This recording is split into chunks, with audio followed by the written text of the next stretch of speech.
En 1922, dos exploradores británicos descubrieron la tumba del faraón Tutankamón. Meses después, Lord Carnarvon murió súbitamente, evento conocido como la maldición de Tutankamón.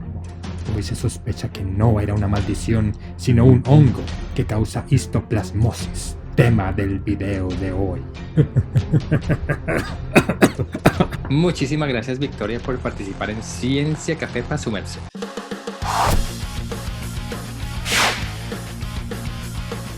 ¿Dónde estás ahorita y qué estás haciendo? Soy investigadora asociada en la Universidad de Carolina del Norte. Aquí fue donde estudió Michael Jordan.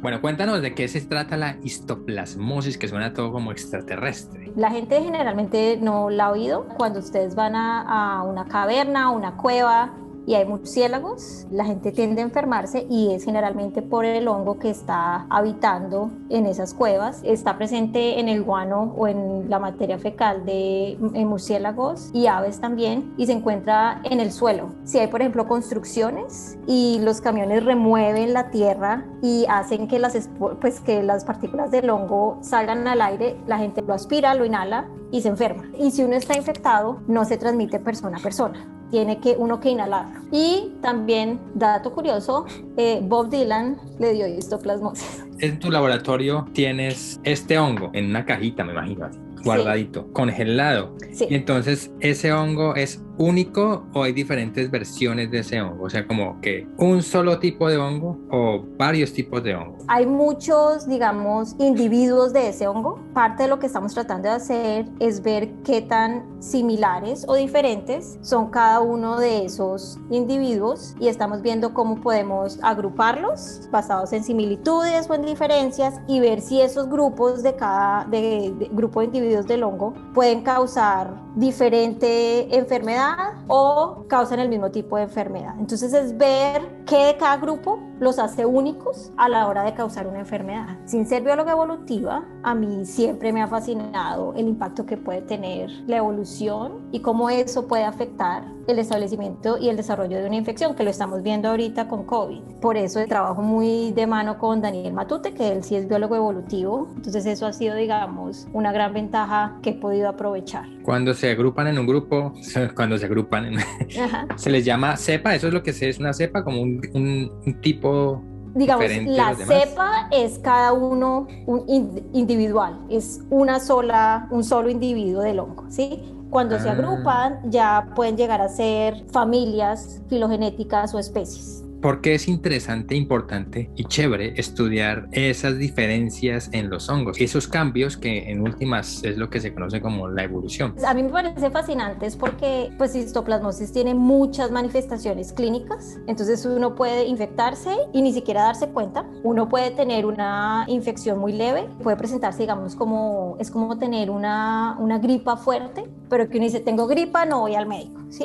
O presentar una infección aguda en donde uno sí tiene que ir al médico, le tienen que dar drogas, y en muchos casos también, sobre todo en pacientes que tienen algún tipo de inmunosupresión o que su sistema inmune no está al 100%, puede ser diseminada y ser fatal. Pero incluso histoplasma es capaz de infectar caballos, por ejemplo. Las manifestaciones son supremamente diferentes y pues tiene que haber algún tipo de impacto evolutivo que determina, que hace que una infección sea aguda, diseminada, o que simplemente sea latente por muchos años de su vida y uno ni siquiera se dé cuenta sino hasta cuando uno ya está viejito. Los seres vivos, incluyendo los hongos y nosotros y los virus como el COVID, no es una versión, sino están cambiando frecuentemente, y esas variaciones son las que van a tener un impacto también en términos, digámoslo, médicos, ¿cierto? Claro, y ahorita con COVID también lo estamos viendo, sobre todo porque mucha gente dice, bueno, me infecté de COVID y la verdad ni me di cuenta, asintomático. Otros me dio bastante duro, pero me recuperé, y hay gente que se muere. ¿Por qué? Si técnicamente es la misma infección. Entonces también estamos viendo que en nuestro sistema inmune hace que uno sea más susceptible o menos a cierto tipo de infecciones. Hasta en nuestra vida diaria, eso que estás contando, la evolución tiene impactos. Por ejemplo, las bacterias multiresistentes a antibióticos, eso es biología evolutiva. Ahora tienen que estar pendientes de las nuevas variantes para ver nuevos tipos de vacunas, o si no, O sea, si no se tiene en cuenta la evolución, estaríamos fregados, ¿sí o no? Independientemente de si uno trabaja la parte del bicho, digamos, del patógeno o la parte inmune, se tiene que tener en cuenta la evolución, creo yo, por lo menos. Creo Claro. que tiene un papel vital. Bueno, entonces ahora sí cuéntanos un poquito sobre tu investigación, qué estás haciendo con estos Bueno, hongos. cuando empecé a estudiar histoplasma, uno siempre veía que era una sola cepa. La gente, digamos que medía la virulencia de ese hongo a los 8 días después de haber infectado los ratones que se infectan por la nariz, y simplemente se cuantificaba, se contaba qué tanto hongo había en los pulmones. Cuando yo empecé a medir la virulencia, pues como que decidí usar más cepas, y fuera de eso, antes de hacer cualquier cosa, yo quería establecer bien cuál era el proceso completo de la infección. Entonces empecé a desarrollar un modelo en donde hacíamos infección desde el día 0 hasta el día 32, y básicamente uno infecta, se establece la infección, el pico de la infección, 8 días, después baja, el hongo se elimina del cuerpo y se recupera, digamos, el ratón o uno. Pues eso pasa exactamente igual en humanos. Y ahí nos empezamos a dar cuenta que no simplemente debíamos medir la cantidad de hongo en un momento específico, sino también empezamos a medir si los ratones perdían peso o no durante el curso de la infección. Entonces nos tocaba pesar a los ratones todos los días por un mes. Medíamos también patología de pulmón, y es ver si el hongo es capaz o no de causar un daño visible en los pulmones de los ratones. Entonces eso también lo usamos como una manera de medir qué tan virulento era una cepa específica. Y lo usamos comparando 3 cepas diferentes. A diferencia de una como se hacía clásicamente. Claro, y entonces todas tenían, digamos, el mismo curso de infección, pero había unas que crecían más rápido y los ratones perdían mucho peso. Había otras que no tanto, pero sin embargo sí causaban infección en los ratones. O sea, esas mutaciones genéticas en el hongo están causando diferencias en cómo infectan a los ratones. Claro, y digamos que son cepas que después descubrimos que eran de especies diferentes, y ahí estamos estudiando ahorita qué hace a una especie más virulenta o menos virulenta. Nos dimos cuenta también que la cantidad de hongo que se inhala es un factor vital y determinante en la severidad de la infección que se causa. Algunas personas dirán, pero ustedes, ¿por qué en vez de estudiar hongos y murciélagos y humanos, por qué no estudian el COVID? Que el COVID es lo importante. ¿Tú qué responderías? Lo que pasa es que yo creo que los hongos han sido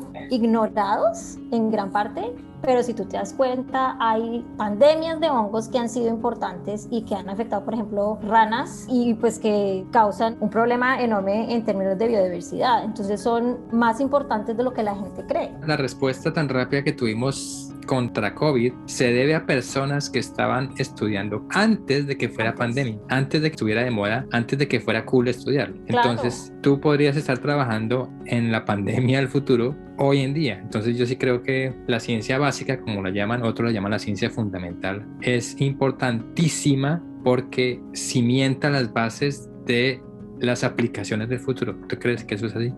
Claro, y sobre todo porque hay algo que debemos tener en cuenta, y es las bacterias son muy distantes de los humanos. Entonces los antibióticos y las drogas contra virus no afectan ningún tipo de los componentes que tenemos nosotros como humanos. Los hongos evolutivamente son mucho más similares a nosotros, y eso es lo que representa gran parte del problema, porque las drogas que se usan no solo atacan las moléculas del hongo, sino que como son tan parecidos a nosotros tenemos muchas de esas moléculas y también son tóxicos para nosotros. Entonces me parece que es incluso más importante llegar a encontrar tratamientos alternativos que sean únicos para el hongo y no para nosotros, pues para los humanos, y eso es más difícil.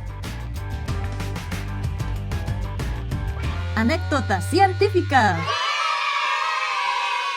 Los experimentos de ratones son bastante, digamos, tediosos y son muy costosos. Hice un experimento de 120 ratones, que eso es más de $2,000, te digo. Entonces, bueno, los infecté, estaba trabajando con 3 cepas del hongo y era un experimento de un mes. Como a los 3 días me di cuenta que había cometido un error de cálculo en la cantidad de hongo con que infecté a los ratones. Casi me da un infarto porque era un experimento gigante, pues costosísimo. Duré 2 días para, digamos, tomar fuerzas y ir a decirle a mi jefe.